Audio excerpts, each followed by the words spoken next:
لله رب العالمين والصلاة والسلام عليك يا صفوة الأنبياء والمرسلين أما بعد فأعوذ بالله من الشيطان الرجيم بسم الله الرحمن الرحيم قال الله تبارك وتعالى في القرآن الكريم الحج أشهر معلومات فمن فرض فيهن الحج فلا رفث ولا فسوق ولا جدال في الحج وما تفعلوا من خير يعلمه الله وتزودوا فإن خير الزاد التقوى واتقون يا أولي الألباب صدق الله العظيم وبلغنا رسوله النبي الكريم وقال حبيبه المصطفى المجتبى صلى الله عليه وسلم عن أبي هريرة رضي الله تعالى عنه أن رسول الله صلى الله عليه وسلم قال العمرة إلى العمرة كفارة لما بينهما والحج المبرور جزاء ليس له جزاء إلا الجنة رواه المسلم كتاب الحج صدق رسوله النبي الكريم وقد صدقت أنت يا سيدي يا سيدي يا سيدي يا مكي يا مدني يا عربي يا قرشي يا هاشمي ويا سيدنا يا سيدنا يا سيدنا يا حبيبنا يا طبيبنا يا حبيب المصطفى المجتبى صلی اللہ علیہ وسلم. لائق صد احترام ارباب علم و بصیرت، انتہائی عزت و توقیر کے لائق علماء کرام، طلاب العلم، نوجوانان و نونہالان ملت اسلامیہ، پردہ نشین خواتین امت، میرے دوستو، بھائیو، بزرگوں اور وہ تمام ناظرین جو ایئر وائی کیو ٹی وی کی وساطت سے ہماری آج کی اس خصوصی نشریات میں ہماری اس بزم میں شریک ہیں، اور تحریک کنز الہدیٰ انٹرنیشنل کے وہ تمام کارکنان جن کی پرخلوص کاوشوں اور انتھک محنتوں سے آج کی یہ نورانی اور علمی نشست پورے تذک و احتشام سے منائی جا رہی ہے. السلام علیکم ورحمۃ اللہ وبرکاتہ. جیسا کہ آپ جانتے ہیں کہ گزشتہ نشست میں ہم نے حج بیت اللہ کے مقاصد، حج بیت اللہ کی اہمیت اور لفظ حج کے لغوی اور اصطلاحی معنی پر کلام کرتے ہوئے علماء لغت اور علماء فقہ کی وضاحت کی روشنی میں لفظ حج پر کلام کیا تھا. اور اس کے علاوہ کعبۃ اللہ کی وہ پہلی تعمیر جو ملائکہ نے کی، اللہ عز و جل کے فرشتوں نے کی، کعبۃ اللہ کی اس پہلی تعمیر سے لے کر سلطان مراد خان عثمانی کی آخری تعمیر تک کعبۃ اللہ کی تعمیرات کے 11 مراحل کو ہم نے تاریخی پس منظر میں، تاریخی تناظر میں ہم نے ڈسکس کیا اور اس پر ہم نے تفصیلی کلام کیا.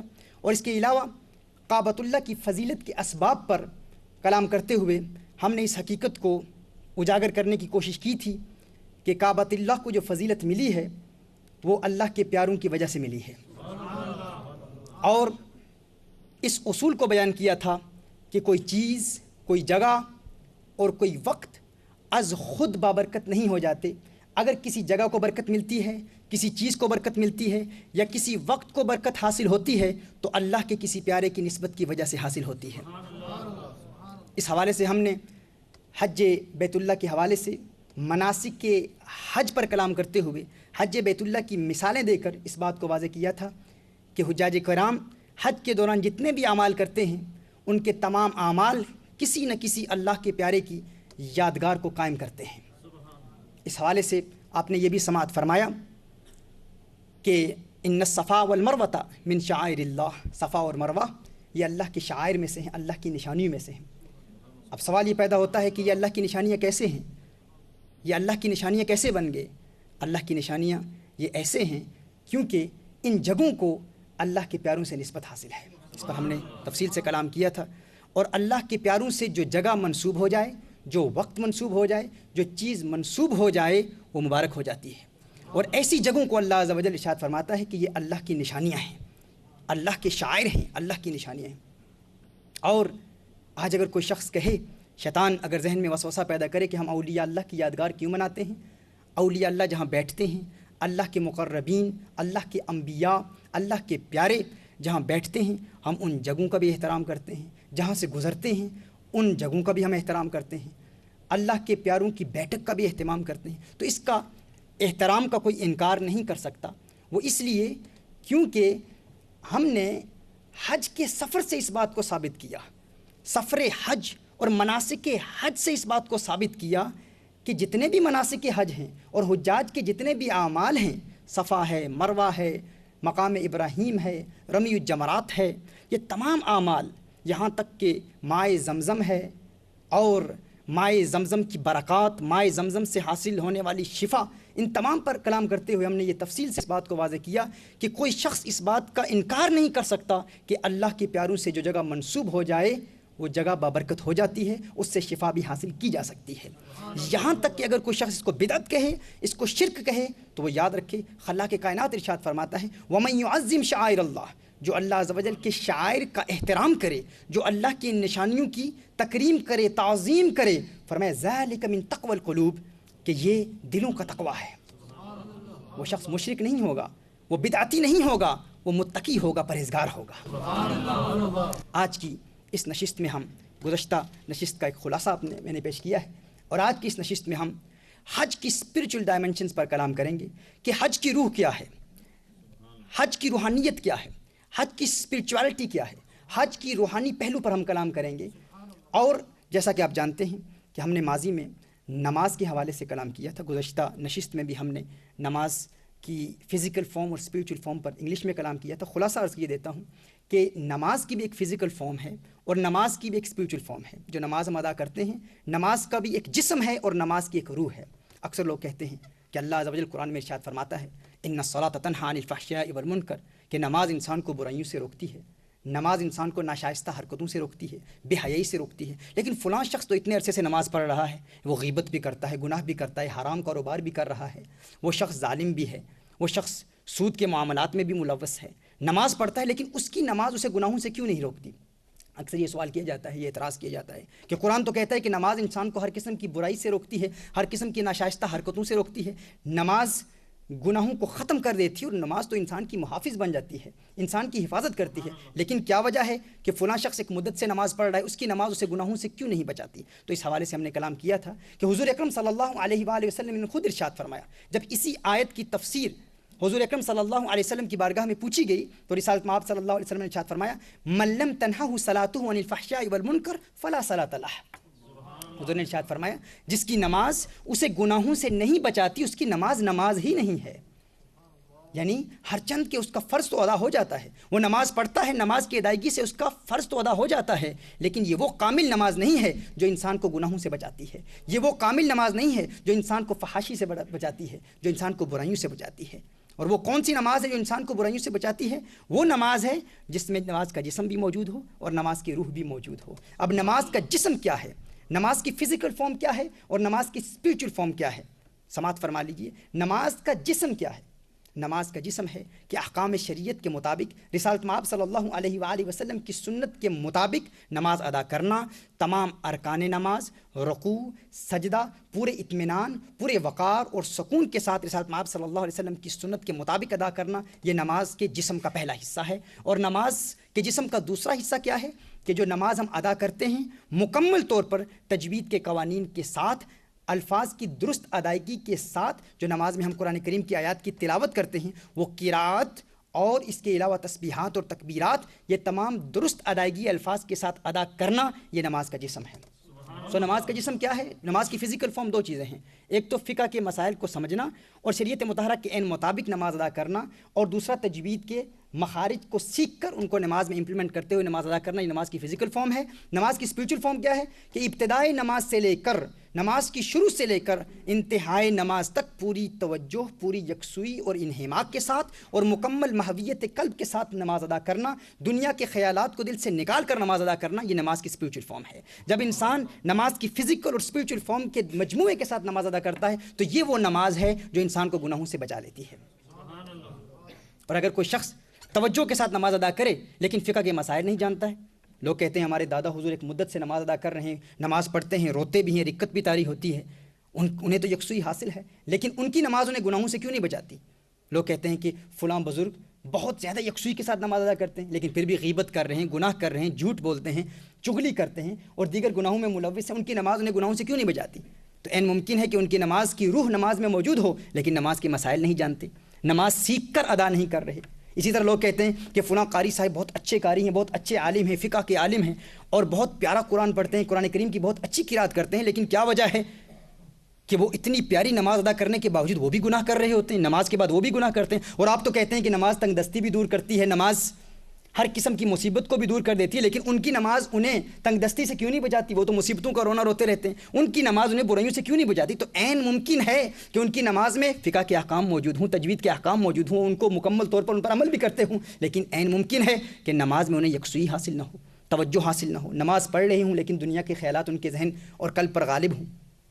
تو نماز کی روح اگر موجود نہیں ہے، جب تک روح اور جسم کا مجموعہ موجود نہیں ہے، اس وقت تک نماز انسان کو گناہوں سے نہیں بچاتی، فرض ادا ہو جاتا ہے.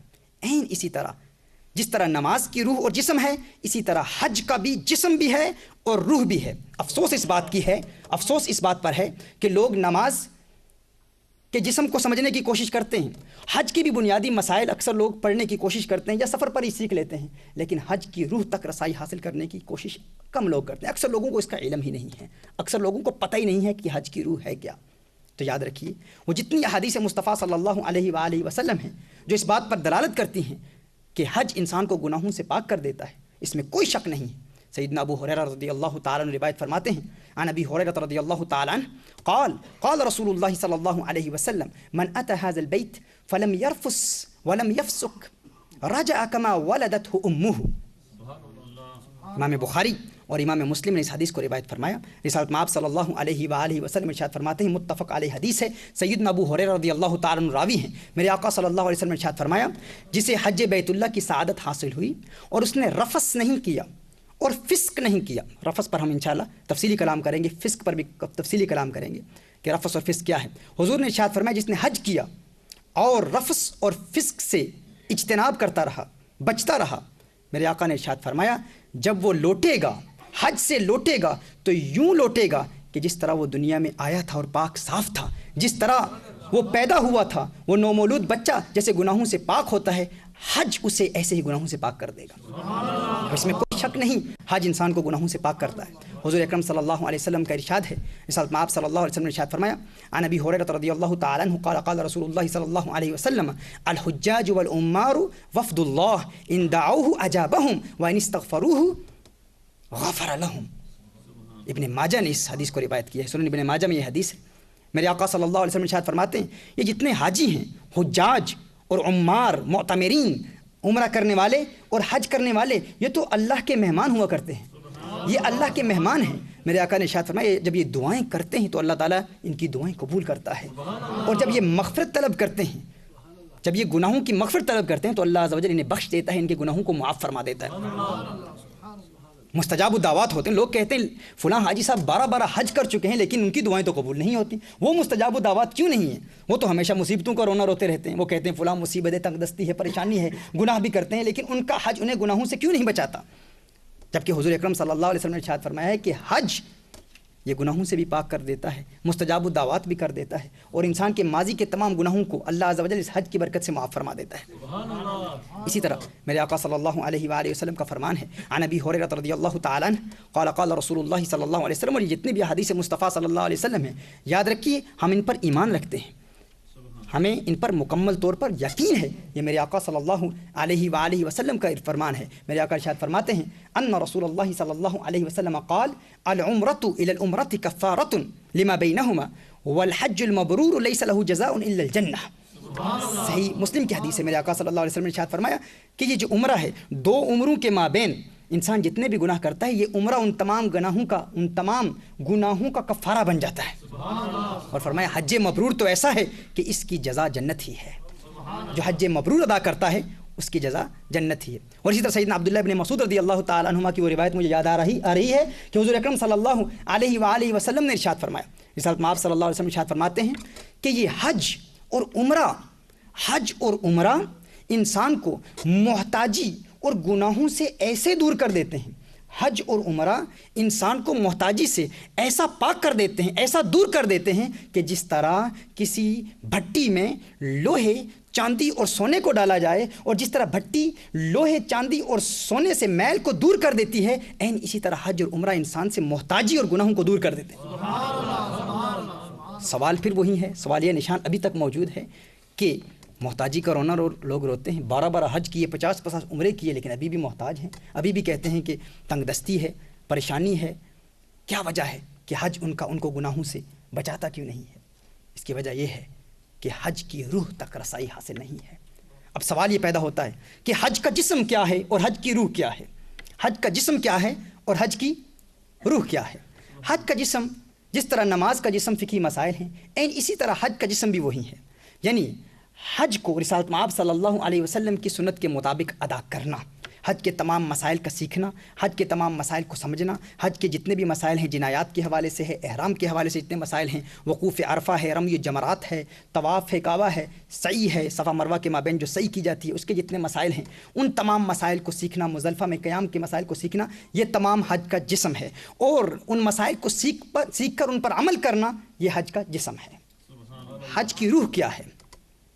حج کی روح کا ذکر اللہ عز و جل قرآن کریم میں ارشاد فرماتا ہے، سورہ بقرہ میں اللہ عز و جل ارشاد فرماتا ہے، الحج اشہر معلومات فمن فرض فیہن الحج فلا رفث ولا فسوق ولا جدال فی الحج وما تفعلوا من خیر یعلمہ اللہ وتزودوا فإن خیر الزاد التقوى واتقون یا اولی الالباب۔ اللہ عز و جل ارشاد فرماتا ہے الحج اشہر معلومات، حج کے جو مہینے ہیں معروف مہینے ہیں، فرمایا جو ان میں حج کی نیت کرے، جو شخص حج کی نیت کرتا ہے، حج کا ارادہ کرتا ہے، حج پر جاتا ہے، فلا رفث، وہ رفث نہ کرے، وہ رفث نہیں کرتا، ولا فسوق، وہ فسق نہیں کرتا، فسوق نہیں کرتا، ولا جدال، اور وہ حج میں جدال نہیں کرتا، وما تفعلوا من خیر یعلمہ اللہ، وہ جو نیکی کرتا ہے اللہ عز و جل تو نیکیوں کو جانتا ہے، فرمایا وتزودوا، اور زاد راہ تیار کر لو، زاد راہ تیار کر لو، پھر فرمایا فإن خیر الزاد التقوى واتقون یا اولی الالباب، اور بہترین زاد راہ کیا ہے؟ یہ تقویٰ ہے، بہترین زاد راہ کیا ہے؟ تقویٰ ہے، واتقون یا اولی الالباب، فرمایا ہے عقل والو تقویٰ اختیار کرو، اللہ سے ڈرو۔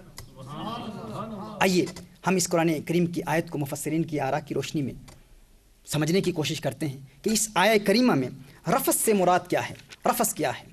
سیدنا عبداللہ بن عباس رضی اللہ تعالی عنہما اور امام مجاہد، امام حسن اور اکرمہ کے مطابق ان کی یہ رائے ہے کہ لفظ رفث سے مراد جماع ہے، اپنی زوجہ سے جماع کرنا یہ رفث ہے، اور اس حوالے سے حضرت عبداللہ بن عمر رضی اللہ تعالی عنہما اور امام طاؤس کا یہ قول ہے کہ رفث سے مراد بے حیائی کی باتیں، بری باتیں، فحش کلام، یہ رفث ہے۔ البحر المحیط میں حضرت عبداللہ ابن عمر رضی اللہ تعالی عنہما کا یہ قول نقل کیا گیا ہے، امام طاؤس کا یہ قول نقل کیا گیا ہے کہ رفث کیا ہے۔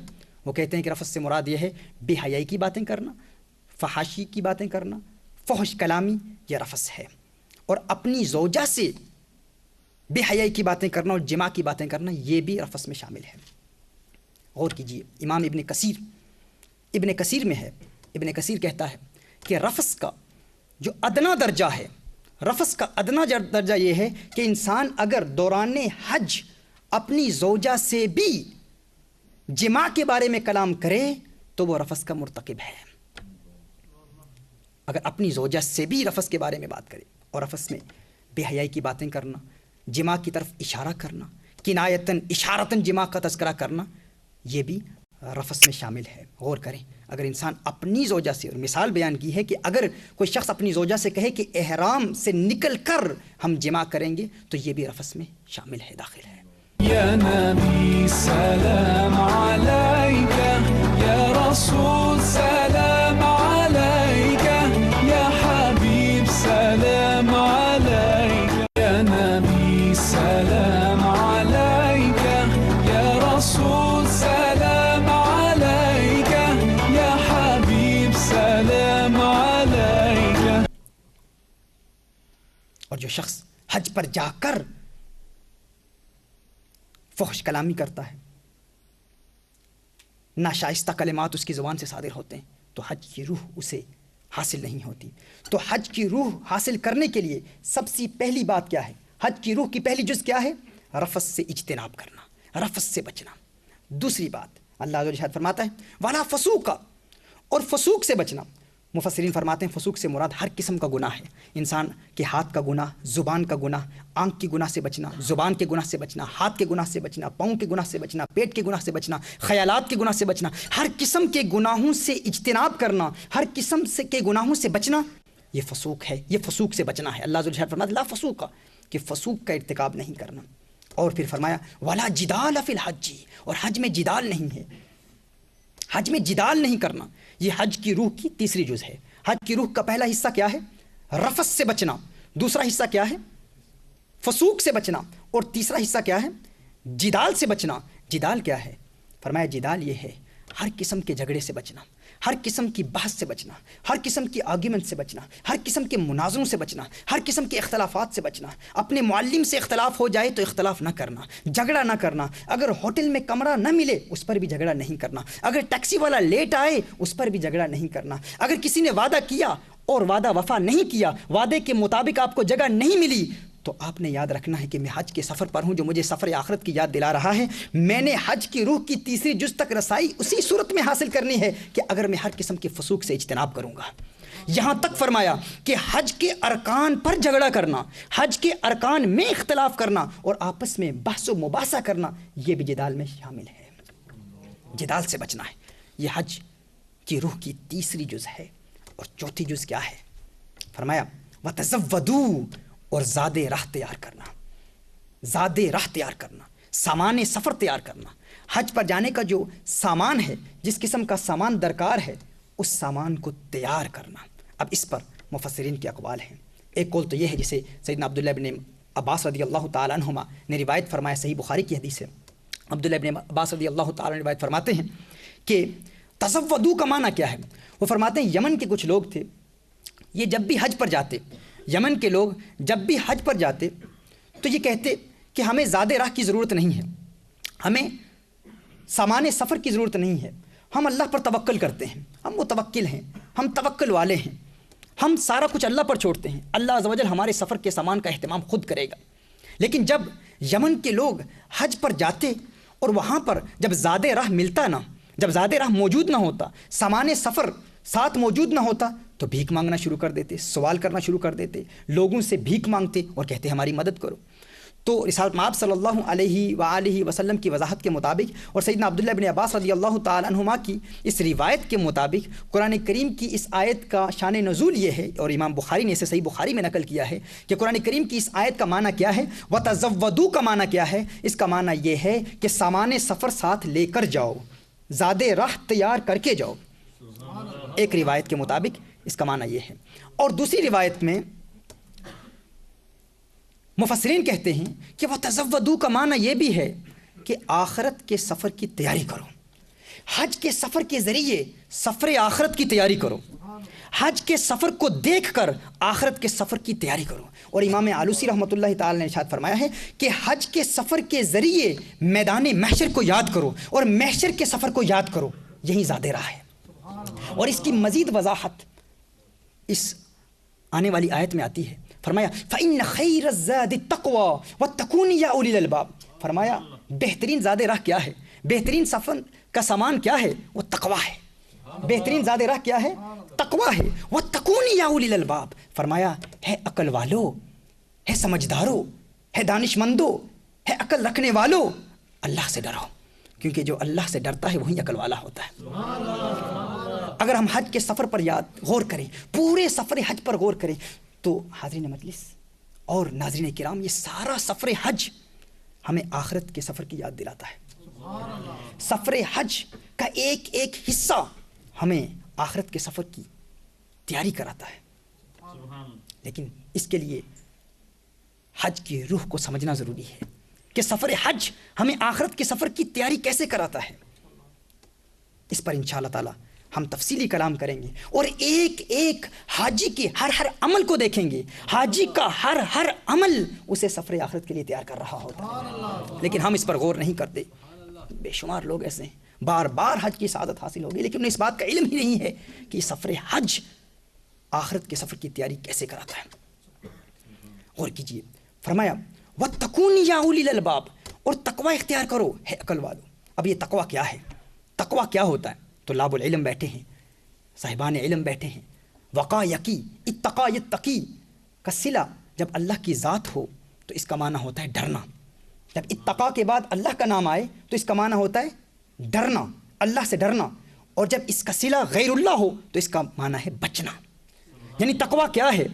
اللہ سے ڈرنا اور غیر اللہ سے بچنا۔ ہر وہ چیز جو اللہ سے دور کر دے اس سے اجتناب کرنا، اس سے بچنا اور اللہ سے ڈرنا، یہ تقویٰ ہے۔ اور اللہ کا ڈر کیسے پیدا ہوتا ہے؟ جب انسان کو آخرت کی یاد آتی ہے، جب انسان آخرت کو یاد کرتا ہے، سفر آخرت کو یاد کرتا ہے، تو انسان کے دل میں اللہ کا خوف پیدا ہوتا ہے، اور یہی تقویٰ ہے۔ تو اللہ عز و جل ارشاد فرما رہا ہے وَاتَّقُونِ يَا أُولِي الْأَلْبَابِ، ہے عقل والو اللہ سے ڈرو، اللہ کا تقویٰ اختیار کرو۔ غور کیجئے، حج کے سفر کی روح یہی ہے، حج کے سفر کی اصل یہی ہے، حج کے سفر کی جڑ یہی ہے، سفر حج کی بنیاد یہی ہے، مناسک حج کی حقیقی روح یہی ہے کہ انسان سفر حج کے ذریعے آخرت کے سفر کی تیاری کرے۔ اور دیکھیے قرآن کریم کی اسی سورہ بقرہ میں اللہ عز و جل فرماتا ہے فَمِنَ النَّاسِ مَن يَقُولُ رَبَّنَا آتِنَا فِي الدُّنْيَا وَمَا لَهُ فِي الْآخِرَةِ مِنْ خَلَاقٍ۔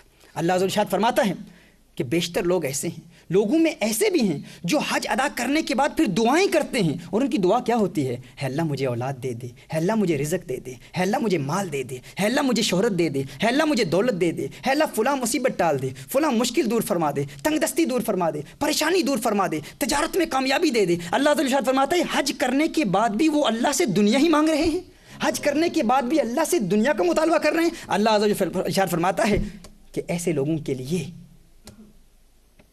کوئی ان کے نصیب میں نہیں ہے۔ فرمایا وَمَا لَهُ فِي الْآخِرَةِ مِنْ خَلَاقٍ، آخرت میں ان کے لیے کوئی حصہ ہی نہیں ہے۔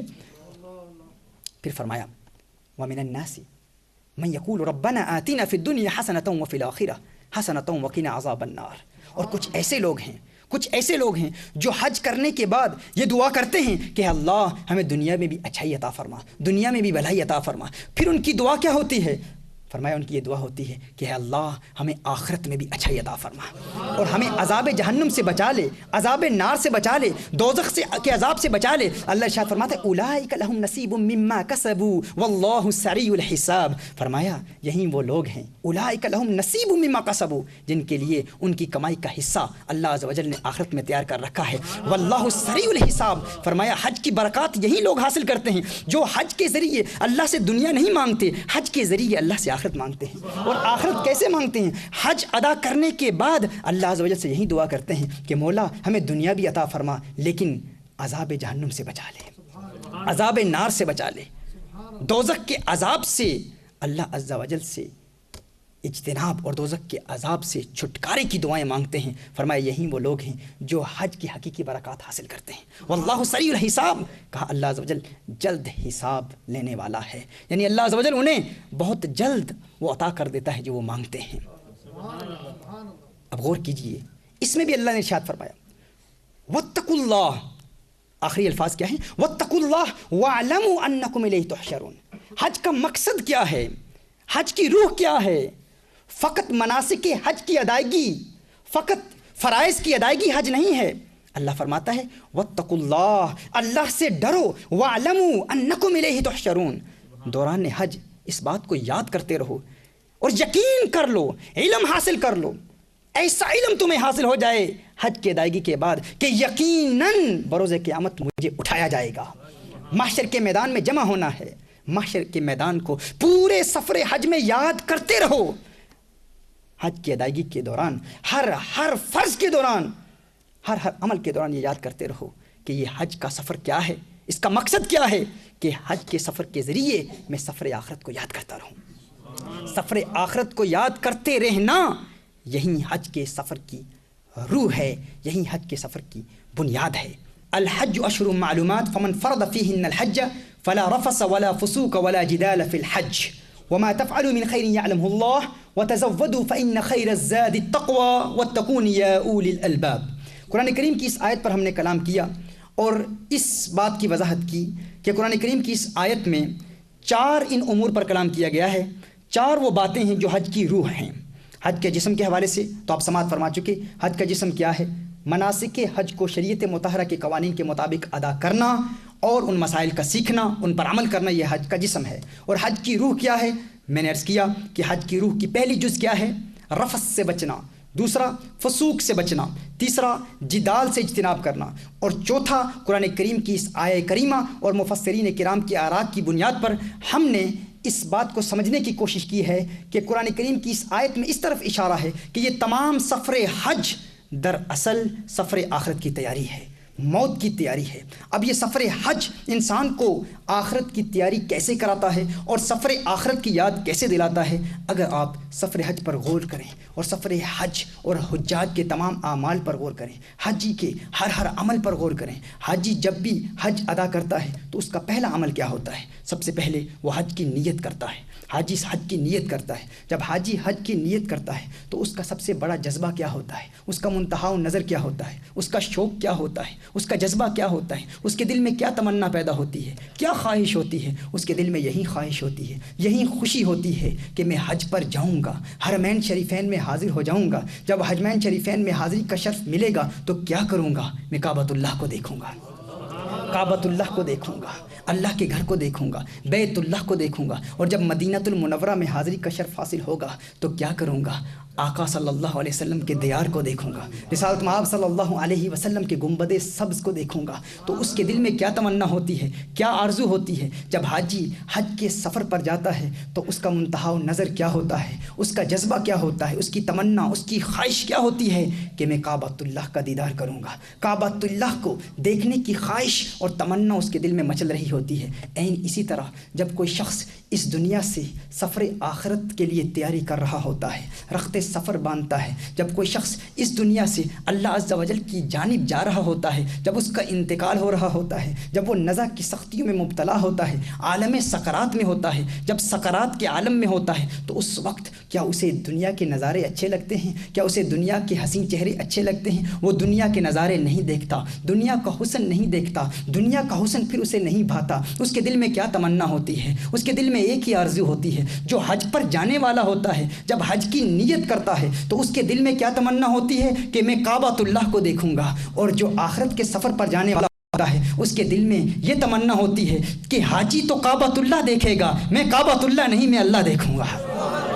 وہ اللہ کو دیکھنے کے سفر پر تیار ہو رہا ہوتا ہے، وہ اللہ کے دیدار کے سفر پر جا رہا ہوتا ہے۔ ایک تمنا تو یہ بھی ہوتی ہے کہ حاجی تو بیت اللہ دیکھے گا، میں رب البیت دیکھوں گا، میں بیت کے رب کو دیکھوں گا۔ حاجی تو اللہ کا گھر دیکھے گا اور میں خود اللہ کو دیکھوں گا۔ اور اسی طرح جب حاجی سفر پر جا رہا ہوتا ہے تو اس کے دل میں یہ تمنا ہوتی ہے کہ میں مدینۃ المنورہ میں دیار حبیب دیکھوں گا، آقا کا گنبد سبز دیکھوں گا۔ اور جب ایک شخص موت کے سفر پر جا رہا ہوتا ہے تو اس کے دل میں کیا تمنا ہوتی ہے؟ اس کے دل میں پھر یہ آرزو نہیں ہوتی کہ میں مدینۃ المنورہ دیکھوں گا، وہ یہ نہیں سوچتا کہ میں مصطفیٰ کریم کا گھر دیکھوں گا، وہ یہ سوچتا ہے کہ میں قبر میں خود مصطفیٰ کریم کو دیکھوں گا، قبر میں خود آقا صلی اللہ علیہ وسلم کا دیدار کروں گا، مدینے والے کا حسین چہرہ دیکھوں گا۔ اس کے دل میں یہی تمنا ہوتی ہے کہ میں جس سفر پر جا رہا ہوں، آج رات جب میں قبر میں جاؤں گا تو مدینے والے کا دیدار ہوگا، آقا کا حسین چہرہ میری نگاہوں کے سامنے ہوگا، آقا کا دیدار کروں گا۔ کونین کے والی، خسرو خوباں، سیاح لامکاں، نازش ہر دو جہاں صلی اللہ علیہ وسلم کا نورانی چہرہ دیکھوں گا۔ اور پھر وہ کہتا ہے کہ جس میں عشق مصطفیٰ موجود ہو، جس کے دل میں حضور کا پیار موجود ہو، جس کے دل میں حضور اکرم صلی اللہ علیہ وسلم کی حقیقی محبت موجود ہو، اور جو حضور اکرم صلی اللہ علیہ وسلم کے پیار کا پرچار کرنے والا ہو اور ناموس مصطفیٰ صلی اللہ علیہ وسلم کی خاطر قربانیاں دینے والا ہو، ایسا عاشق کہتا ہے کہ تم کہتے ہو کہ قبر میں جا کر عذاب ہوگا، لیکن ہم لحد میں عشق رخ شاہ کا داغ لے کے چلے، لحد میں عشق رخ شاہ کا داغ لے کے چلے، اندھیری رات سنی تھی چراغ لے کے چلے۔ میں تو اپنے دل میں عشق مصطفیٰ صلی اللہ علیہ وسلم کا چراغ رکھتا ہوں، اور جب قبر میں جاتا ہے فرشتے پوچھتے ہیں کہ یہ کون ہیں، ان کا تعارف جانتے ہو، ان کو پہچانتے ہو؟ تو وہ دیوانہ کہتا ہے ارے ان کے متعلق پوچھ رہے ہو، یہ کون ہیں؟ میں نے تو موت کو سینے سے لگایا ہی انہی کی خاطر تھا، میں تو اس دنیا میں آیا ہی انہی کے لیے ہوں کہ ان کا دیدار ہو جائے، ارے مر کے پہنچا ہوں یہاں اس دل ربا کے واسطے، میں نے تو موت کو سینے سے لگایا ہی اسی لیے تھا تاکہ مدینے والے کا حسین چہرہ نظر آ جائے۔ اور پھر ایسے عاشق کی موت پر اولیاء بھی ناز کیا کرتے ہیں، اور رومی کشمیر کہتے ہیں واہ واہ موت محباں والی وچ محبتاں مرنا، مرن والا جد آپے راضی تے اسرائیل کی کرنا۔ اور کیجیے یہ سارا سفر حج انسان کو آخرت کے سفر کے لیے تیار کر رہا ہوتا ہے۔ جب حاجی حج کے سفر پر جاتا ہے تو اس کے دل میں کیا آرزو ہوتی ہے، اس کے دل میں کیا تمنا ہوتی ہے کہ میں کعبۃ اللہ دیکھوں گا۔ اور جو موت کے سفر پر جا رہا ہوتا ہے اس کے دل میں یہ آرزو ہوتی ہے کہ میں خود اللہ کو دیکھوں گا۔ آگے بڑھتے چلے جائیں، جب حاجی حج کے سفر پر جاتا ہے، جب حاجی عازم سفر ہوتا ہے حرمین شریفین کے حج کے لیے اور بیت اللہ کے زیارت کے لیے گھر سے رخت سفر باندھتا ہے، تو کیا ہوتا ہے؟ اس کے رشتہ دار گھر میں آتے ہیں، عزیز و اقارب آتے ہیں الوداع کہنے کے لیے، انہیں آخری ملاقات کرنے کے لیے، آخری مرتبہ دیکھنے کے لیے، اور وہ بھی اپنے رشتہ داروں سے ملتا ہے، اپنے عزیز و اقارب سے ملاقات کرتا ہے، اپنی اولاد سے ملاقات کرتا ہے، اپنے بچوں سے ملاقات کرتا ہے، اور پھر ملاقات کے دوران پھر وصیتیں بھی کرتا ہے، انہیں بتاتا ہے کہ میں ایک لمبے سفر پر جا رہا ہوں، میں ایک طویل سفر پر جا رہا ہوں، دیکھو میرے فلاں رشتہ دار سے اچھا سلوک کرنا، میں فلاں شخص کا مقروض ہوں، اس کا قرض ادا کر دینا۔ عین اسی طرح جب انسان اس دنیا سے اخروی دنیا کی طرف رخت سفر باندھتا ہے، جب ایک انسان مسافر ہوتا ہے موت کے سفر کا، تو اس کے گرد بھی اس کے رشتہ دار جمع ہو جاتے ہیں، عزیز و اقارب جمع ہو جاتے ہیں، الوداع کے لیے سارے جمع ہوتے ہیں، رشتہ دار بھی جمع ہیں، دوست بھی جمع ہیں، اپنے پرائے سب جمع ہیں، محبت کرنے والے اسے دیکھ رہے ہوتے ہیں، اور وہ بستر مرگ پر اپنے رشتہ داروں کو دیکھ رہا ہوتا ہے، اپنی اولاد کو وصیتیں کرتا ہے، نصیحتیں کرتا ہے کہ میں ایک لمبے سفر پر جا رہا ہوں، دیکھو میرے رشتہ داروں سے اچھا سلوک کرنا، اگر کسی کا قرض دینا ہے تو وہ بتاتا ہے، وصیت کرتا ہے، نصیحت کرتا ہے کہ فلاں کا قرض بھی ادا کر دینا، میرا فلاں رشتہ دار مجھ سے ناراض ہے، اگر میری جانب سے کچھ ظلم ہو گیا ہے تو اس سے میں معافی کا طلبگار ہوں، معذرت کا خواستگار ہوں، معافی مانگتا ہے، معذرت طلب کرتا ہے، اولاد کو وصیتیں کرتا ہے، کیونکہ وہ جانتا ہے کہ وہ ایک لمبے سفر پر جا رہا ہے۔ جس طرح حج پر جانے والا جب سفر پر جاتا ہے تو اس کے لیے بھی یہ ضروری ہے کہ اگر کسی پر ظلم کیا ہے تو اس مظلوم کے پاس جا کر معافی طلب کرے، اگر کسی کی حق تلفی کی ہے تو جس کی حق تلفی کی ہے اس کے پاس جا کر اس سے معافی طلب کرے، اگر کسی کا مال غصب کیا ہے تو اس کا مال ادا کر دے، اگر کسی کا مقروض ہے تو اس کا قرض ادا کر دے، اگر کوئی ٹوٹے ہوئے دل والا ہے، کسی کی دل شکنی کی ہے تو اس کے پاس جا کر کہے کہ میں نے فلاں وقت تیرا دل توڑا تھا، میں حج کے سفر پر جا رہا ہوں، تجھ سے معافی مانگتا ہوں، معافی طلب کرے، تو حج کے سفر پر جانے والا بھی اپنے رشتہ داروں سے، عزیز و اقارب سے، اپنوں سے، پراؤں سے معافی طلب کرتا ہے، اپنوں سے، دوستوں سے، اغیار سے، پرائے لوگوں سے معافی طلب کرتا ہے۔ این اسی طرح جو موت کے سفر پر جا رہا ہوتا ہے وہ بھی رشتہ داروں سے، عزیز و اقارب سے معذرت طلب کر رہا ہوتا ہے۔ تو حاضرین کرام، آج کی اس نشست میں ہم نے یہ سفر کی اس حقیقی روح کو سمجھنا شروع کیا ہے۔ ہمارے لیے یہ جاننا انتہائی ضروری ہے کہ یہ سفر حج، یہ تمام سفر حج اور سفر حج کی ہر جز، سفر حج کا ہر حصہ ہمیں آخرت کے سفر کی یاد دلا رہا ہوتا ہے، آخرت کے سفر کی تیاری کرا رہا ہوتا ہے۔ لہٰذا جتنے بھی حجاج کرام جو حج پر جا رہے ہیں وہ ارادہ کر لیں، جب آپ کے رشتہ دار آپ سے ملاقات کے لیے آئیں تو اس وقت کو یاد کر لیں، جب آپ بستر مرگ پر ہوں گے، جب نزع کی سختیوں میں مبتلا ہوں گے، جب ملک الموت آ رہے ہوں گے اور آپ آخری نظر اپنے رشتہ داروں کو دیکھ رہے ہوں گے، جب حج کے سفر پر جا رہے ہوں اور الوداع کے لیے رشتہ دار آ رہے ہوں، تو اس وقت موت کو یاد کر لینا حج کی روح کو حاصل کرنا ہے، حج کی روح تک رسائی حاصل کرنا ہے۔ یعنی جب آپ حج کے سفر پر جا رہے ہوں تو موت کے سفر کو یاد کرنا، یہ حج کی روح کو یاد کرنا ہے، حج کی روح تک رسائی حاصل کرنا ہے۔ عین اسی طرح آپ غور کرتے چلے جائیں، جب آپ زاد راہ تیار کر رہے ہوتے ہیں، جب آپ سامان سفر تیار کر رہے ہوتے ہیں، جب انسان سفر کے سامان کو تیار کر رہا ہوتا ہے، اس وقت سوچتا ہے کہ جو ضروری اشیاء ہیں وہ اپنے ساتھ لے کر جاؤں، وہ اشیاء، وہ چیزیں جو مجھے وہاں مکہ المکرمہ اور مدینہ المنورہ میں درکار ہوں گی، جن کی مجھے ضرورت ہوگی، ہر وہ چیز انسان تلاش کرتا ہے، چھوٹی چھوٹی چیزیں جو انسان کی اپنی چیزیں ہوتی ہیں، انسان زاد راہ تیار کرتا ہے، سامان سفر تیار کرتا ہے، اور حتی الاستطاعت کوشش کرتا ہے کہ کوئی چیز پیچھے بھول کر نہ جائے۔ انسان جب سامان سفر تیار کر رہا ہو تو اس وقت آخرت کے سفر کو یاد کر لے، اس وقت موت کے سفر کو یاد کر لے کہ خلاق کائنات میں مجھے حج کے سفر میں موقع تو دیا، اس سفر پر جاتے ہوئے یہ وقت تو دیا کہ میں زاد راہ تیار کر لوں، لیکن جب وہاں سے بلاوا آئے گا،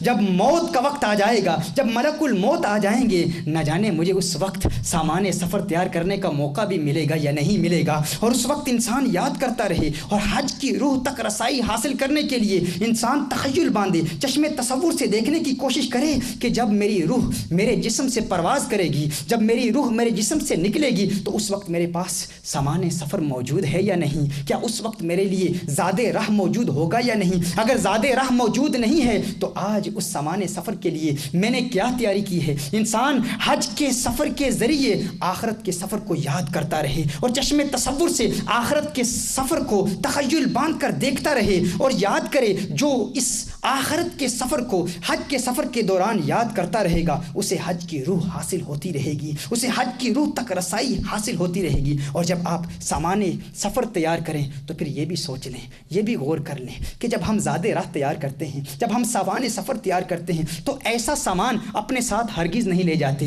جو سامان وہاں پر کام نہیں آتا، یا جو ساتھ سفر میں لے جانے کے قابل سامان نہیں ہوتا، ایسے سامان کو ہم ہرگز ساتھ نہیں لے جاتے۔ کیا آپ لے جاتے ہیں؟ نہیں لے جاتے۔ پکا ہوا تازہ کھانا آپ نہیں لے جائیں گے، جو کھانا تازہ پکا ہوا ہے، کیونکہ آپ جانتے ہیں کہ ایئرپورٹ پر اس کھانے کو روک لیا جائے گا، آگے لے جانے کی اجازت نہیں ہوگی، ہر چند کے اس کھانے کی خوشبو بہت ہوگی، تازہ کھانا ہوگا، اس کی خوشبو ہر طرف پھیلی ہوئی ہوگی، لوگ اس خوشبو کو سونگھ کر کہیں گے ارے بہت اچھا سامان لے کے جا رہا ہے۔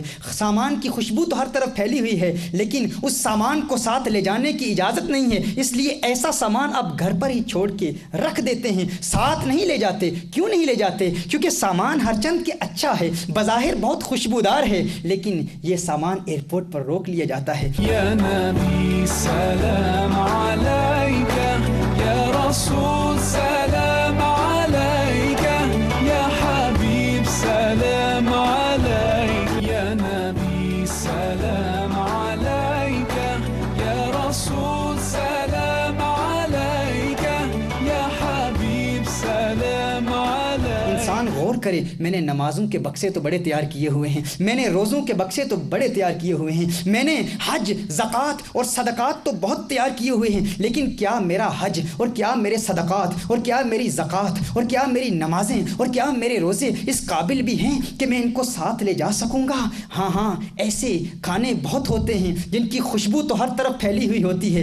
اسی طرح کچھ عبادتیں بھی ایسی ہوتی ہیں جن کے چرچے بہت ہوتے ہیں، لیکن وہ ریا والی عبادتیں ہوتی ہیں، وہ دکھلاوے والی عبادتیں ہوتی ہیں، وہ لوگوں کو دکھانے کے لیے عبادتیں ہوتی ہیں۔ آپ غور کر لیں، اس وقت غور کریں کہ جس طرح زاد راہ میں تیار کر رہا ہوں، لیکن ایسا سفر ساتھ نہیں لے جا رہا، ایسا سامان سفر ساتھ نہیں لے جا رہا جو ایئرپورٹ پر روک دیا جاتا ہے، جسے ساتھ لے جانے کی اجازت نہیں ہوتی، یا ایسا سامان سفر جو راستے میں خراب ہو جائے گا، جو ایک مدت تک میرے ساتھ نہیں رہے گا۔ اگر ایسا سامان سفر ساتھ لے کر گیا تو وہ سامان سفر، وہ کھانا، وہ طعام خراب ہو جائے گا، لہٰذا اس سے بہتر ہے کہ میں کچھ رقم ساتھ لے کے جاؤں، کچھ پاؤنڈ ساتھ کے لے کے جاؤں، کچھ روپے ساتھ لے کے جاؤں، تاکہ وہاں کچھ سامان خرید لوں گا، لیکن ایسا سامان ساتھ لے کے نہ جاؤں جو وہاں لے جانے کے قابل نہیں ہے۔ اسی طرح جب سامان تیار کر رہے ہوں تو سامان کو تیار کرنا بھی ہمیں آخرت کے سامان کی تیاری کی یاد دلا رہا ہوتا ہے کہ آخرت میں بھی ایسا سامان لے کے جانا ہے جو اللہ کی رضا کے لیے تیار کیا گیا ہو۔ کیونکہ اگر نماز پڑھی ہے اور بظاہر لوگوں میں چرچا ہے ارے بڑا نمازی ہے، بڑا روزے دار ہے، بڑا عبادت گزار ہے، بڑا متقی ہے، بڑا پرہیزگار ہے، بہت زکوٰۃ دیتا ہے، بہت صدقات دیتا ہے، اللہ کا بڑا مقرب بندہ ہے، لیکن اگر ہماری یہ ساری عبادتیں فقط دکھلاوے کے لیے ہیں تو یاد رکھیے، غور کیجئے گا کہ جب ہم سفر آخرت کے ایئرپورٹ پر سفر کر رہے ہوں گے تو امیگریشن کے ملائکہ اس سفر کو وہیں، اس سامان سفر کو وہیں روک لیں گے، کہیں گے یہ دکھلاوے والا سامان ہے، اس کی خوشبو تو بہت پھیل چکی ہے، لیکن یہ اللہ کی رضا والا نہیں ہے، یہ اللہ کے قرب کے لیے نہیں ہے، یہ تو دکھلاوے کے لیے تھا۔ تو انسان غور کرے، جب سامان سفر تیار کر رہا ہو تو غور کرے کہ میں حج کے لیے جیسا سامان سفر تیار کر رہا ہوں، کیا آخرت کے لیے بھی زاد راہ تیار کیا ہے یا نہیں کیا؟ اسی طرح جب انسان سفر پر جاتا ہے، مزید آگے بڑھتا ہے، تو حج کا ہر عمل انسان کو آخرت کے سفر کی یاد دلا رہا ہوتا ہے۔ حج کا ایک رکن، حج کے تمام مناسک، حجاج کے تمام اعمال انسان کو آخرت کی سفر کی یاد دلا رہے ہوتے ہیں۔ جو ہی آپ احرام باندھتے ہیں تو حیرت زدہ ہو جاتے ہیں، ارے میں تو بڑا مخیر ہوں، بڑے مالداروں میں میرا شمار ہوتا ہے، بڑے تجار میں میرا شمار ہوتا ہے۔ کوئی کہتا ہے یار میرے تو بڑے پیارے کپڑے ہیں، میں تو وزیر ہوں، میں تو تاجر ہوں، میں تو بڑی معروف شخصیت ہوں، بڑی سیلیبریٹی ہوں، میرا بڑا نام ہے، میرے کپڑے بھی بڑے قیمتی ہوتے ہیں، لباس بھی بڑا قیمتی ہوتا ہے، لیکن یہ کیسا لباس ہے؟ یہ 2 چادریں میں نے زیب تن کیوں کی ہیں؟ یہ 2 چادریں میں کیوں پہن رہا ہوں؟ تو 2 چادروں کو دیکھ کر، 2 چادروں کی سفیدی کو دیکھ کر یاد کیجئے کہ اللہ عز و جل نے سفر حج کے لیے ان 2 چادروں کو مقرر کیوں کیا؟ کیونکہ حج کی روح یہی ہے کہ سفر حج کے ذریعے انسان آخرت کے سفر کی تیاری کر لے۔ یہ 2 چادریں در حقیقت انسان کو اس کے کفن کی یاد دلا رہی ہوتی ہیں کہ جب میں اس دنیا سے جاؤں گا، جب رخت سفر سفر باندھوں گا تو یہ 2 چادریں جو اس وقت میں اوڑے ہوئے ہوں، یہ 2 چادریں مجھے کفن کی یاد دلا رہی ہیں کہ اگر میں تاجر بھی ہوں، مالدار بھی ہوں، بڑا نامور عالم ہوں، پیر ہوں، فقیر ہوں، وزیر ہوں، جو بھی ہوں، لیکن جب اس سفر پر جاؤں گا تو محشر کے میدان میں وزیر ہو، عالم ہو، پیر ہو، فقیر ہو، اگر سیاستدان ہو، تاجر ہو، مالدار ہوں، سب ایک ہی صف میں کھڑے ہوں گے، سب ایک ہی صف میں کھڑے ہوں گے۔ تو بار بار سفر حج میں ہم نے اپنے احرام کی چادر کو دیکھ کر یاد کرنا ہے کہ ایسا ہی ایک کفن ہوگا، ایسا ہی ایک کفن ہوگا جو پہن کر میں آخرت کے سفر پر جا رہا ہوں گا۔ اور دیکھیے، غور کیجئے، جو شخص آخرت کے سفر پر جاتا ہے وہ چاہے بھی تو اپنے ناخن نہیں کاٹ سکتا، وہ اگر ناخن بڑے ہوئے ہوں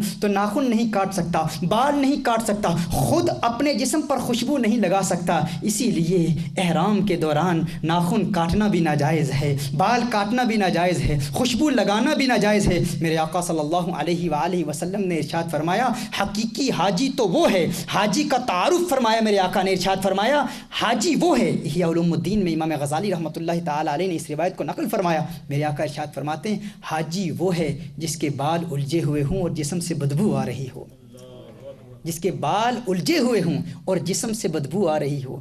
کچھ ایسے ناز و نخرے والے بھی حجاج ہوتے ہیں، وہ حج پر بھی جاتے ہیں تو کہتے ہیں بڑا بہترین سامان ہو، بہت پیاری تیاری ہو، لیکن یاد رکھیے میرے آقا صلی اللہ علیہ وسلم نے حقیقی حاجی کی تعریف کیا بیان کی ہے۔ حج کا سفر میدان محشر کی یاد دلا رہا ہوتا ہے، وہاں تو بڑے بڑے مقتدر لوگ، بڑی بڑی خوشبوئیں لگانے والے بھی وہاں پر ان کے بھی بال بکھرے ہوئے ہوں گے، وہاں ان کا بھی حال ایسے ظاہری طور پر آشفتہ حال ہوں گے کہ کوئی امتیاز نہیں کر پائے گا کہ یہ کون ہے۔ سب ایک جگہ بیٹھے ہوں گے، بادشاہ وقت ہے اور گلی کا بھکاری ہے، سب ایک ہی میدان محشر میں موجود ہوں گے۔ اسی سفر حج کو جب آپ اختیار کریں گے تو سفر حج کے دوران پورے سفر حج میں آخرت کے سفر کو یاد رکھنا ہے، آخرت کے سفر کو بھولنا نہیں ہے۔ اور جو ہی اس سفر حج پر روانہ ہوں گے، جب ہم سفر حج پر روانہ ہوتے ہیں، جب سواری پر بیٹھتے ہیں، اور میرے محترم احبہ یہ تمام باتیں یاد رکھنی ہیں، کیونکہ حج کی روح تک اسے رسائی حاصل ہوتی ہے،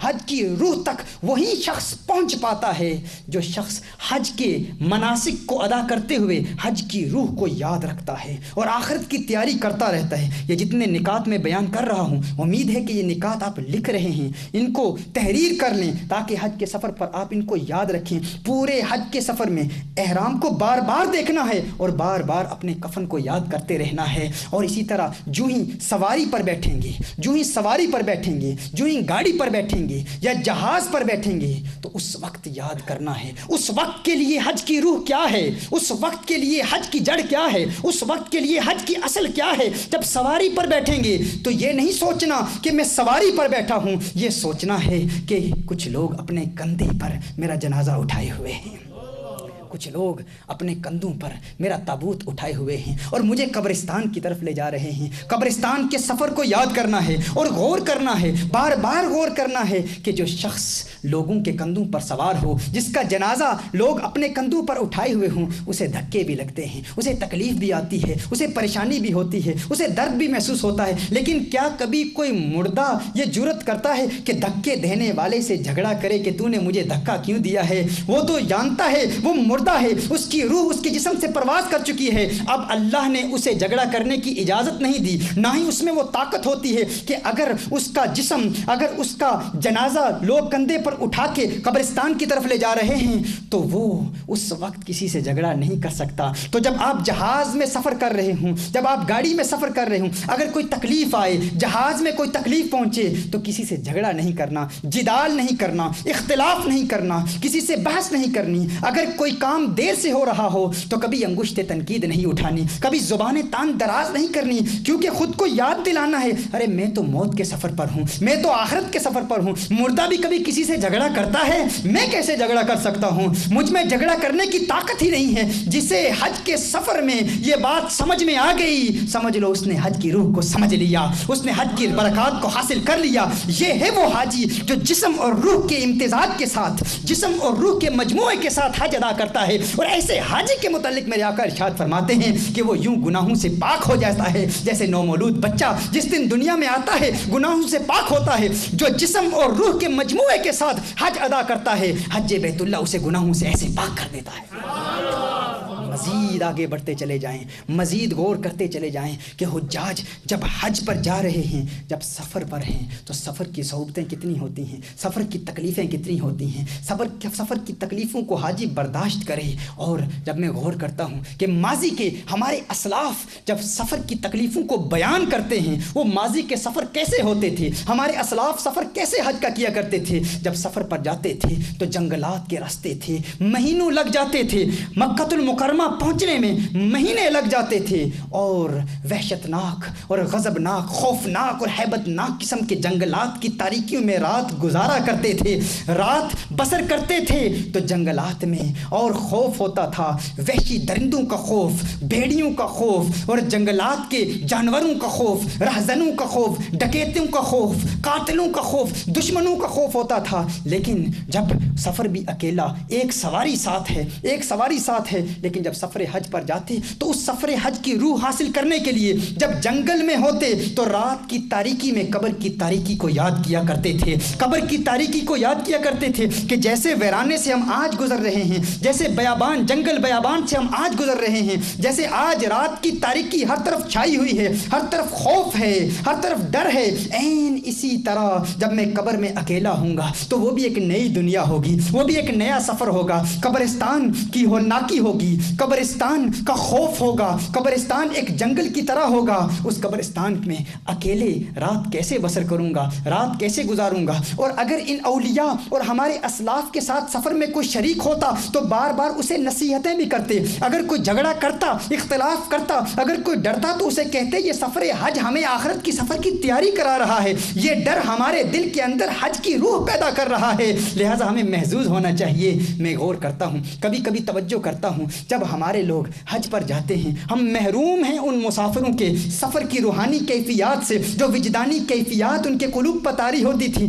ہم محروم ہیں. لیکن کم از کم ایسے مسافرین حج کو یہ تو غور کرنا چاہیے کہ ان کا سفر مہینوں کا سفر تھا, اس کو برداشت کرتے اور حج کی روح تک رسائی حاصل کرنے کی کوشش کرتے. نہ زیادہ راہ ہے, نہ سامان سفر ہے, کچھ بھی نہیں ہے, ایک سواری ہے اور اکیلا سفر ہے, رات کی تاریکیاں ہیں, کھانا بھی نہیں ہے, اور آج 4-5 گھنٹے کا سفر اور اتنا پر اطمینان سفر, نہ تاریکی ہے, نہ بھوک ہے, نہ پیاس ہے, سب کچھ میسر ہے. اور منتہا نظر کیا ہے, ہمارا ٹارگٹ کیا ہے, ہم نے حاصل کیا کرنا ہے, اس سفر حج سے ہم نے قبر کی تیاری کرنی ہے. لیکن احباب اس میں بھی جھگڑا کر رہے ہوتے ہیں, ذرا سی تکلیف آتی ہے تو فوراً زبانیں تان دراز کرتے ہیں, فلاں نے یہ کر دیا, ارے فلاں سالار نے, فلاں قائد نے, فلاں ہمارے گروپ کے لیڈر نے فلاں ظلم کیا, فلاں وعدہ کیا. ارے عقل کے اندھے, عقل کے ناخن لے, کچھ تو سوچ کر یہ سفر حج کیا ہے. ارے ان مسافرین حج کی نشانیاں بیان کرتا ہے, ان کی مثالیں بیان کرتا ہے کہ انہیں سفر کے ذریعے کیسے روحانیت حاصل ہوئی, اور تو 5-6 گھنٹے کے سفر میں صبر نہیں کر سکتا. آؤ سفر میں آخرت کے سفر کو یاد کریں, سفر حج میں آخرت کے سفر کو بار بار یاد کرتے رہیں, اور اس سارے سفر حج میں آخرت کا سفر اللہ عز و جل خود ہمیں یاد دلاتا ہے. لیکن ضرورت اس امر کی ہے کہ ہماری نیت خالص ہو, دل میں خلوص ہو. مزید جب ہم آگے بڑھتے ہیں سفر حج پر تو جب وہاں پہنچتے ہیں حرمین شریفین, میقات, جب ہم احرام باندھتے ہیں تو کیا کہتے ہیں, لبیک اللہم لبیک. یہ لبیک کیا ہے, یہ لبیک ہم کیوں کہتے ہیں, اور یہ تلبیہ, یہ لبیک ہمیں سفر آخرت کی کیسے یاد دلاتا ہے.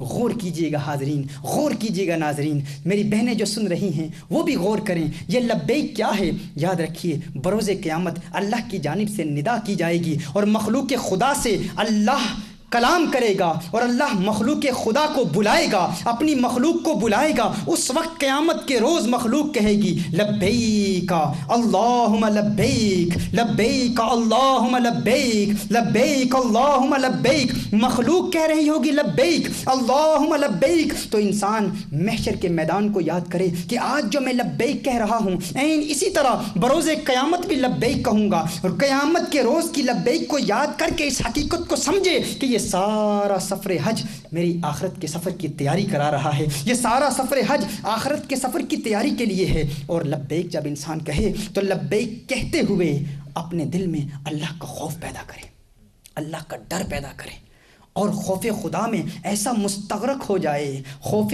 خدا میں ایسا ڈر اللہ کا پیدا ہو جائے، ایسا خوف پیدا ہو جائے۔ حضرت امام زین العابدین رضی اللہ تعالی عنہ جب حج کے سفر پر جاتے ہیں تو جب احرام باندھتے ہیں لبیک زبان سے نہیں نکلتا۔ لوگ پوچھتے ہیں لبیک کیوں نہیں پڑھ رہے؟ کہا لبیک پڑھا کیوں جاتا ہے، لبیک کہا کیوں جاتا ہے، لبیک کہنے کا مقصد کیا ہے، لبیک کہنے کا سبب کیا ہے؟ یہ لبیک قیامت کے روز کے لبیک کی یاد دلا رہا ہوتا ہے۔ کہا میں نے تو سنا ہے کہ بروز قیامت لوگ جب اللہ کو پکاریں گے تو کہیں گے لبیک اللہم لبیک۔ جب اللہ ندا کرے گا تو اللہ کی ندا کے جواب میں لوگ کہیں گے لبیک اللہم لبیک۔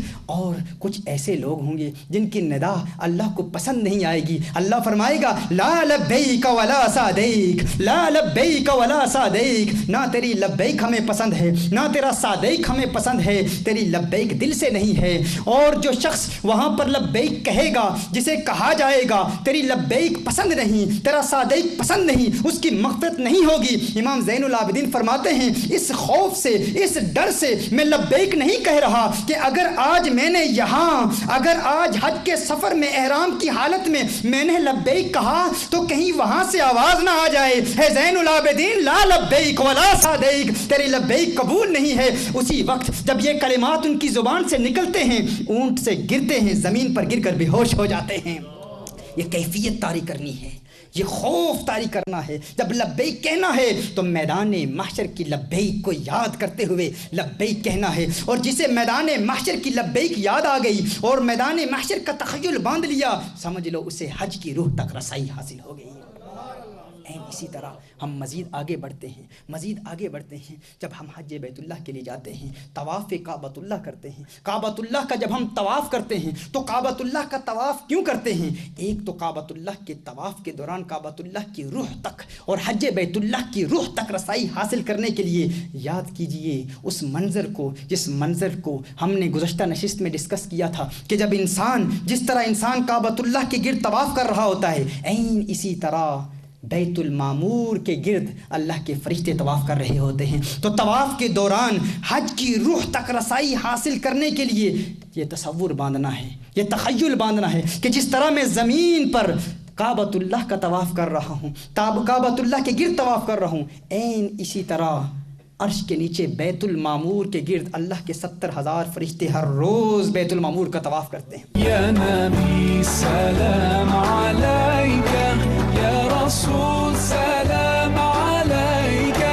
یا حبیب سلام علیکہ، یا نبی سلام علیکہ، یا رسول سلام علیکہ، یا حبیب سلام علیکہ۔ بیت المعمور کے طواف کو یاد کرنا ہے اور پھر کعبۃ اللہ کے گرد یہ دیوانہ وار چکر کاٹنا، دیوانہ وار کعبۃ اللہ کے گرد گھومنا، اس کا مقصد کیا ہے؟ یہ کعبۃ اللہ کے گرد طواف کرنا یہ انسان کو میدان محشر کی یاد دلاتا ہے۔ اور ہمارے صوفیاء فرماتے ہیں، ہمارے اسلاف فرماتے ہیں کہ جب انسان کعبۃ اللہ کے گرد طواف کر رہا ہو تو چشم تصور سے دیکھے، تخیل باندھے کہ میدان قیامت میں اللہ عز و جل کی بارگاہ میں، جو اللہ کی بارگاہ میں مخلوق کبھی ادھر جا رہی ہوگی، کبھی ادھر جا رہی ہوگی، کبھی ایک کے پاس جائے گی، کبھی دوسرے کے پاس اللہ عز و جل کے بندے جائیں گے، اور ایک طرف سے دوسری طرف جانے کا مقصد کیا ہے؟ بار بار اللہ کی بارگاہ میں آنے جانے کا مقصد کیا ہے؟ کہا کہ یہ ایسے ہے جیسے کسی بادشاہ کی رعایا، بادشاہ کے ملک میں رہنے والے لوگ کسی بادشاہ کے پاس جائیں تو اس کے صحن میں، اس کے دربار کے بار بار چکر کاٹتے ہیں، کبھی ادھر جاتے ہیں کبھی ادھر جاتے ہیں کہ کہیں بادشاہ کی نظر مجھ پر پڑ جائے اور مجھ پر مہربان ہو جائے، کسی طرح بادشاہ مجھ پر مہربانی کرے، کسی طرح بادشاہ مجھ پر مہربان ہو جائے۔ عین اسی طرح جب انسان کعبۃ اللہ کا طواف کرتا ہے تو سوچے بروز قیامت کس طرح مخلوق اللہ کی بارگاہ میں کبھی آئے گی کبھی جائے گی، تاکہ کہیں اللہ عز و جل رحمت کی ایک نظر ڈال کے میرے تمام گناہوں کو معاف کرتے ہوئے مجھے داخل جنت فرما دے۔ تو طواف کعبہ کے دوران یہ تخیل باندھنا ہے، یہ تصور باندھنا ہے کہ گویا میدان محشر میں اللہ کی بارگاہ میں حاضر ہوں۔ اور پھر مزید آگے بڑھتے دیکھیے، غور کریں آپ، یہ ہے حج، وہ حجاج جو ایک مدت سے حج کر رہے ہیں، کیا کبھی اس بات پر آپ نے غور کرنے کی کوشش کی؟ میں آپ کو گارنٹی سے کہتا ہوں ایسے ایسے حجاج 12 سال حج کر کے آئے ہیں، 50 عمریں کر چکے ہیں، انہیں حج کی روح کا علم ہی نہیں، حج کی روح ہوتی ہی کیا ہے، کسی نے بتایا ہی نہیں ہے کہ حج کی روح تک رسائی کیسے حاصل ہوتی ہے، اور سمجھتے ہیں فقط مناسک کے حج ادا کر دیے تو یہی کفایت کر جائیں گے۔ غور کیجئے، جب حجر اسود پر جائیں گے، حجر اسود کو چومیں گے تو یاد کرنا ہے کہ یہ وہی پاک حجر اسود ہے جسے میرے آقا صلی اللہ علیہ وسلم کے لبوں نے چوما تھا، رسالت مآب صلی اللہ علیہ وآلہ وسلم نے چوما تھا، اور اس حجر اسود کو دیکھنا ہے اور بڑے پیار سے دیکھنا ہے اور بڑے پیار سے چومنا ہے، اور جب دیکھنا ہے تو چشم تصور سے دیکھنا ہے کہ یہی وہ حجر اسود ہے جسے میرے آقا کی پیاری آنکھیں دیکھتی تھی، جسے میرے آقا کی پیاری آنکھیں دیکھتی تھی۔ آج اس حجر اسود کو دیکھ لیا، وہ دن دور نہیں جب آقا کی آنکھوں کو بھی دیکھوں گا۔ جنہ اکھاں دل بر ڈٹھا او اکھاں تک لیاں، تو ملیا تے سجن بھی ملیا، ہن آساں لگ پیاں۔ حجر اسود کو دیکھ کر مدینے والے کے دیدار کو یاد کرنا ہے۔ اور پھر حضرت عبداللہ ابن عباس رضی اللہ تعالی عنہما ارشاد فرماتے ہیں نزل الحجر الاسود، یہ جو حجر اسود ہے یہ جنت سے نازل ہوا ہے، من الجنتی، یہ جنت سے نازل ہوا ہے، وہو اشد بیاضا من اللبن، جب یہ جنت سے نازل ہوا تھا، یہ جب جنت سے لایا گیا تھا تو یہ دودھ سے زیادہ سفید تھا۔ فسودته خطایا بنی آدم، بنی آدم کے گناہوں نے اسے کالا کر دیا ہے، بنی آدم کے گناہوں نے اسے کالا کر دیا ہے۔ حجر اسود کی سیاہی کو دیکھ کر میدان محشر کو کیسے یاد کرنا ہے، میدان محشر کو کیسے یاد کرنا ہے، یعنی حجر اسود کو دیکھنا بھی انسان کو میدان محشر کی تیاری کراتا ہے۔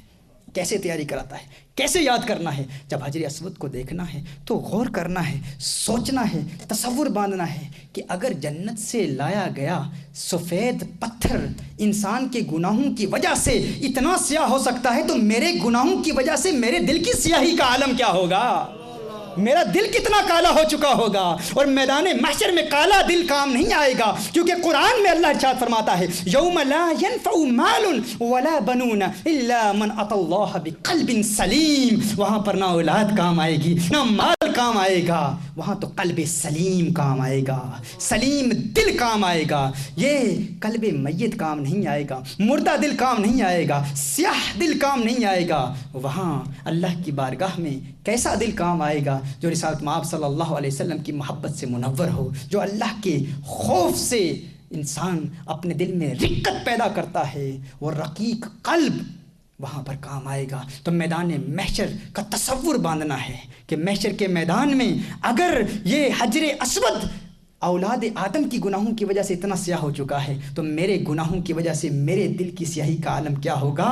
یہ حجر اسود تو جنت سے لایا گیا ہے، میرا دل تو انسان کا دل ہے، اس کی سیاہی کا عالم کیا ہوگا۔ اور پھر یاد رکھنا ہے میرے آقا صلی اللہ علیہ وآلہ وسلم نے اسی حجر اسود کے متعلق ارشاد فرمایا، رسالت مآب صلی اللہ علیہ وآلہ وسلم ارشاد فرماتے ہیں کہ یہ وہ حجر اسود ہے واللہ لیبعثہ اللہ یوم القیامہ، حضور ارشاد فرماتے ہیں کہ مجھے اللہ کی قسم حجر اسود کو قیامت کے دن مبعوث کیا جائے گا، قیامت کے دن حجر اسود کو لایا جائے گا۔ وَلَهُ عَيْنَانِ يُبْصِرُ بِهِمَا وَلَهُ عَيْنَانِ يُبْصِرُ بِهِمَا وَلِسَانٌ يَنْطِقُ بِهِ يَشْهَدُ عَلَى مَنِ استلمہ بحق، میرے آقا صلی اللہ علیہ وسلم نے ارشاد فرمایا ہے یہ وہ حجر اسود ہے جسے قیامت کے دن مجھے اللہ کی قسم قیامت کے دن اللہ اسے لائے گا۔ میرے آقا ارشاد فرماتے ہیں اس کی 2 آنکھیں ہوں گی، اس حجر اسود کی 2 آنکھیں ہوں گی، اس کی ایک زبان ہوگی، اور بروز قیامت یہ اپنے چومنے والوں کے حق میں گواہی دے گا۔ جو اسے چومتا ہے اس کے حق میں یہ حجر اسود گواہی دے گا۔ مولا علی کرم اللہ وجہ الکریم ارشاد فرماتے ہیں، فرمایا کہ جب اللہ عز و جل نے حضرت آدم علیہ السلام اور تمام مخلوق سے وعدہ لیا تھا، فرمایا تھا الست بربکم قالوا بلا، جب اللہ نے ارشاد فرمایا تھا کیا میں تمہارا رب نہیں ہوں تو سب نے کہا تھا کیوں نہیں۔ اس وقت اللہ عز و جل نے سیدنا آدم علیہ السلام سے وعدہ لیا، اور اس وعدے کے بعد اس حجر اسود کو پیش کیا گیا۔ میرے آقا صلی اللہ علیہ وآلہ وسلم کی حدیث کی روشنی میں مولا علی کرم اللہ وجہ الکریم پہلے ارشاد فرماتے ہیں اور پھر میرے آقا صلی اللہ علیہ وسلم کی حدیث کی گواہی دیتے ہیں کہ اس وقت اس حجر اسود کی 2 آنکھیں تھیں، اس حجر اسود کی 2 آنکھیں تھیں، اور اس حجر اسود کی زبان تھی۔ اللہ عز و جل نے مخلوق کے وعدے کو لکھا اور لکھ کر حجر اسود کے منہ میں ڈال دیا، حجر اسود کے منہ میں اس کاغذ کو ڈال دیا۔ مولا علی کرم اللہ وجہ کریم کے الفاظ ہیں کہ اس کاغذ کو اللہ عز و جل نے حجر اسود کے منہ میں ڈال دیا اور فرمایا ہے حجر اسود جو تجھ سے وفا کرے ان کی وفا کی گواہی قیامت کے روز دینا۔ مولا علی کرم اللہ وجہ کریم ارشاد فرماتے ہیں کہ میں گواہی دیتا ہوں کہ میرے آقا صلی اللہ علیہ وآلہ وسلم نے ارشاد فرمایا، مولا علی فرماتے ہیں کہ میں گواہی دیتا ہوں میرے آقا صلی اللہ علیہ وسلم نے ارشاد فرمایا یہی وہ حجر اسود ہے بروز قیامت جو اس کی دنیا میں تعظیم کرے اس کی گواہی دے گا، دنیا میں جو اس کا احترام کرے اس کی گواہی دے گا۔ تو یہ میدان محشر میں جو حجر اسود ہمارے حق میں گواہی دے گا اس گواہی کو یاد کرتے ہوئے حج کے سفر میں آخرت کے سفر کی تیاری کرنی ہے۔ ہم نے آگے بڑھتے ہیں، غور کرتے چلے جائیں، یہ تمام سفر حج آخرت کے سفر کی تیاری ہے، تمام سفر حج آخرت کے سفر کی تیاری ہے۔ جب ہم سعی کرتے ہیں صفا مروہ کے مابین، جب آپ سعی کرتے ہیں تو یہ سعی کیا ہے اور یہ سعی آپ کو آخرت کے سفر کی کیسے تیاری کراتی ہے؟ غور کیجئے، ہمارے اسلاف فرماتے ہیں مقام صفا جو صفا پہاڑی ہے، جب صفا سے مروہ کی طرف آپ جا رہے ہوں تو میدان قیامت کے ترازو کو یاد کر لیں، میدان قیامت کے ترازو کو یاد کر لیں، وہ میزان، وہ اسکیل جس پر ہمارے نیک اعمال اور گناہ تولے جائیں گے، اس ترازو کو یاد کر لیں۔ وہ ترازو اتنا طویل ہوگا، اتنا لمبا ہوگا کہ اس کا ایک پلڑا اور دوسرا پلڑا ان کے مابین ایسی ہی کچھ مسافت ہوگی جیسی صفا اور مروہ کے مابین ہے، جیسی صفا اور مروہ کے مابین ہے۔ جس طرح انسان صفا سے مروہ کی طرف بھاگ بھاگ کر جاتا ہے، عین اسی طرح بروز قیامت لوگ کبھی ترازو کے دائیں پلڑے کی طرف جائیں گے، دائیں اسکیل کے دائیں ٹھان کی طرف جائیں گے اور دیکھیں گے میری نیکیاں کتنی ہیں، کون کون سی نیکیاں قبول ہوئی ہیں، اور کبھی بائیں پلڑے کی طرف جائیں گے اور دیکھیں گے کہ میرے گناہ کتنے ہیں۔ کہا سفر حج کے ذریعے اس سعی کے دوران صفا مروہ کے درمیان جب آپ بھاگیں گے تو غور کریں اور چشم تصور سے یہ تخیل باندھے اور سوچیں کہ صفا نیکیوں کا پلڑا ہے اور مروہ گناہوں کا پلڑا ہے، اور صفا اور مروہ کے مابین جب دیوانہ وار بھاگ رہے ہوں، ایک جانب سے دوسری جانب جا رہے ہوں، تو پھر میدان محشر میں اپنا بھاگنا سوچیں، اس کو یاد کرنے کی کوشش کریں کہ میدان محشر میں کیسے میں اپنی نیکیاں دیکھ رہا ہوں گا، کیسے اپنے گناہ دیکھ رہا ہوں گا۔ اس سے حج کی روح حاصل ہوگی، اس سے حج کی روح تک رسائی حاصل ہوگی۔ سعی کے دوران آخرت کی یاد کیسے تازہ ہوگی، یہ حج انسان کو سفر آخرت کے لیے کیسے تیار کرتا ہے۔ غور کرتے چلے جائیں، مزید ہم آگے بڑھتے ہیں۔ جب ہم میدان عرفات میں جاتے ہیں تو میدان عرفات ہمیں میدان محشر کی یاد دلاتا ہے۔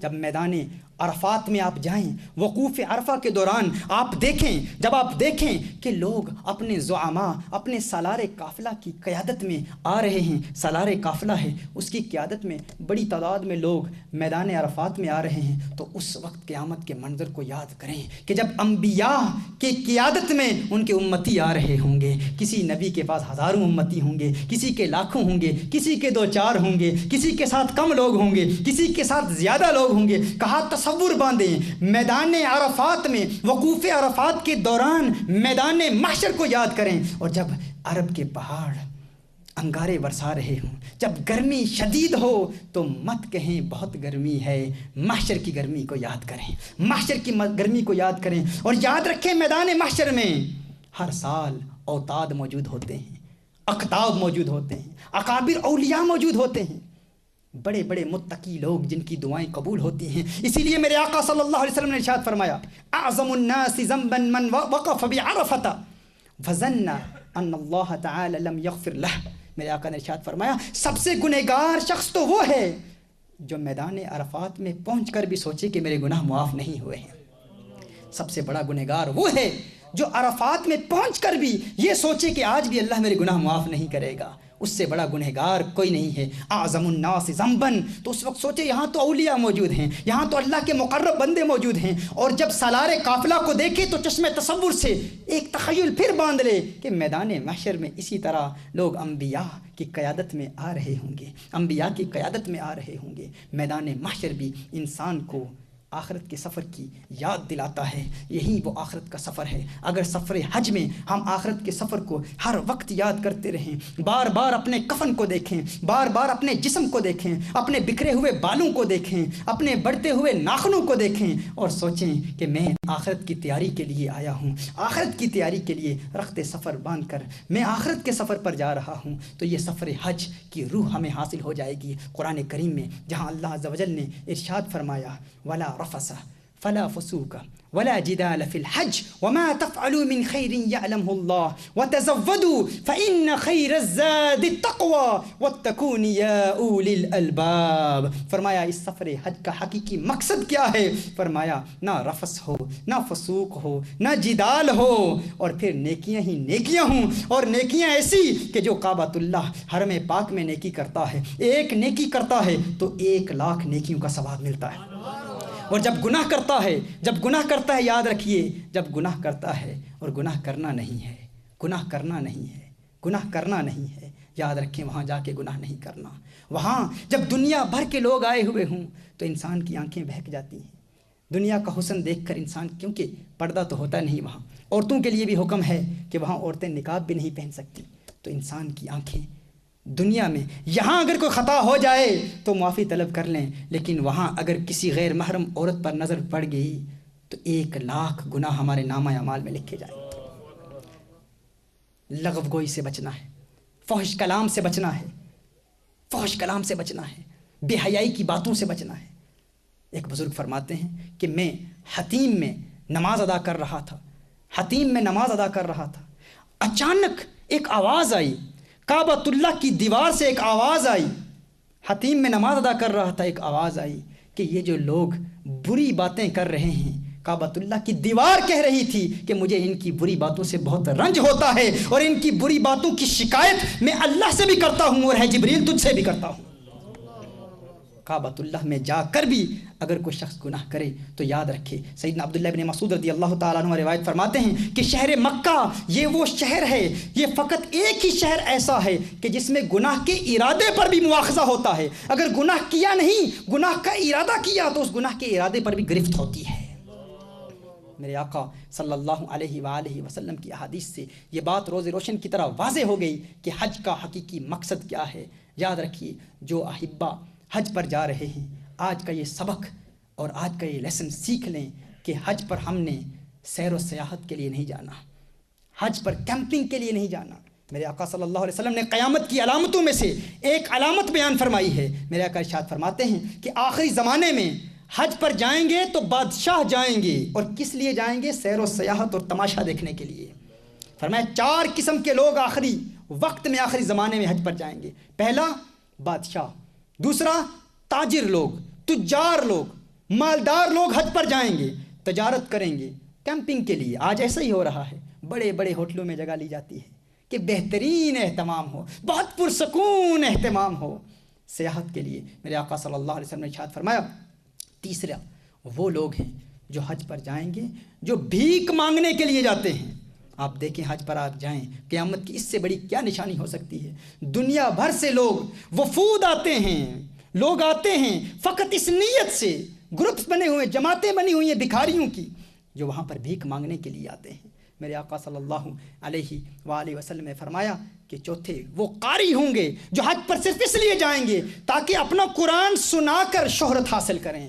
آج لوگ کہتے ہیں وہاں بڑی قرات کی جاتی ہے، بہت اچھا قرآن پڑھا جاتا ہے. کتنے لوگ ہیں جو حج کے سفر پر صرف اس لیے جاتے ہیں تاکہ وہاں جا کر اپنی قرات کے چرچے کرائیں، لوگ ان کی قرات کی تعریف کریں کہ بہت اچھا قرآن پڑھتے ہیں.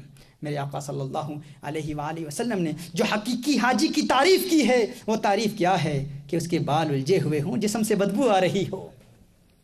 آئیے آج ہم ارادہ کر لیں کہ انشاءاللہ تعالی ہم جو حج کریں گے، حج کے جسم، حج کی فزیکل فارم پر بھی عمل کریں گے اور حج کی روح تک بھی رسائی حاصل کریں گے. اگر 1 مہینے کے لیے جا رہے ہیں، 1 مہینہ تو کم از کم لذتوں سے بچنے کی کوشش کریں. کہیں ایسا نہ ہو کہ وہاں جا کر اس جگہ کی بے ادبی ہو جائے. ترک لذت بھی نہیں لذت سے کم، کچھ مزہ اس کا بھی دیکھا چاہیے. بڑی لذتیں دنیا کی دیکھ لی، لیکن لذت سے بچنا، جو اس میں مزہ ہے، جو اس میں تھرلز ملتی ہیں، جو اس میں انر ٹرانکویلٹی ملتی ہے، سکون ملتا ہے، وہ سکون دنیا کی حرام لذتوں میں نہیں ہے۔ اگر لذت ترک لذت بدانی، دیگر لذت نفس لذت نہ خانی، کہا اگر ترک لذت کی لذت کو تو نے چکھ لیا تو دنیا کی کوئی لذت تیرے لیے لذت ہے ہی نہیں۔ سعدی شرازی فرماتے ہیں 40 سال عمر عزیزت گزشت، مزاج تو از حال طفلی نہ گشت۔